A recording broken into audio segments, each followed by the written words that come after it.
Hi, I'm Camilla, and I'm a parenting coach. I think a lot of people feel guilty about things that they feel that they do wrong or that they don't do enough of with their kids. Everybody loses their shit with their kids every now and again because children really push our buttons. I think it's really important to remember to celebrate the successes of the things that go well for us as parents. And there's really no room for parental guilt. I think it's very, very different to take responsibility for our actions and our behaviors and know when we've done something wrong or something that we'd like to do differently. But there's no point in beating ourselves up about it and playing like this negative loop of thinking, I'm not good enough, this is terrible, I'm going to screw up my kids, and how could I do it, and how can I undo it, and it's too late now, and all these other kind of negative thoughts that we might have as a result of something that we've done. I think everybody loses their shit with their kids sometimes because they've just triggered something. But what I'm really interested in is what triggered that reaction. So I think there's a really important part of being a parent that is self-reflection, which is really hard. So even though maybe we can leave one difficult thing behind, which is hopefully the parental guilt aspect, the other part that can be quite difficult, and that's why lots of people don't necessarily do it, is the self-reflection part. I think it's really important to think back to how we were raised. We all know what we'd like to do differently from the way that we were raised, or things that we thought were really great from our own childhoods that we want to carry on as like a family tradition or some family value that we like to pass on. But I think it needs to go a little bit deeper than that. I think we need to start thinking about what has been passed on to me unconsciously, like what behaviors, what thinking processes, what beliefs have been passed on to me, and what am I, by not thinking about it, automatically passing on to my own kids.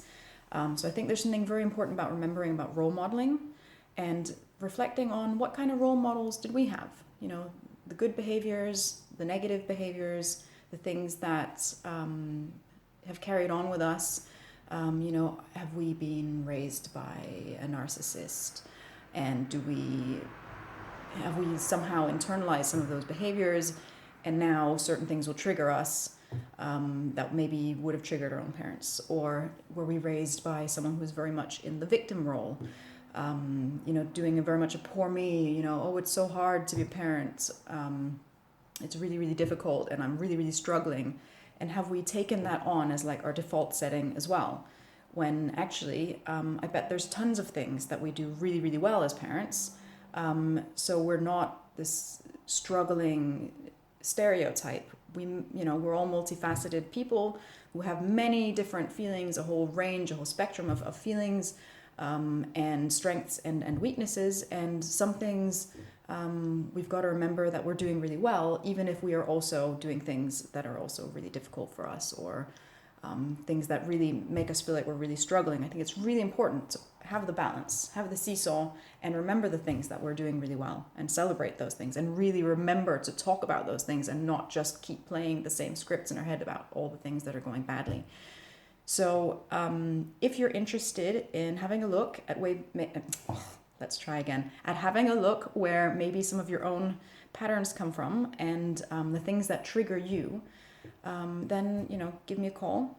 I have a free consultation of 20 minutes just to see what kind of thing you're looking for and see if we're a good fit. And then after that, if you want to plan some sessions with me so we can kind of delve a bit deeper and think a little bit about what behaviors you might want to change or replace or improve on, that might be a result of something we're doing unconsciously, some sort of pattern we're unaware of. Let's dig deeper. Let's find out, where is this pattern coming from and how can we improve it, so that we're not passing these things on to our kids, unknowingly. If we do things consciously because we make an informed decision, like this is something I'd like to role model for my child because I think that there's some sort of benefit from it, then great,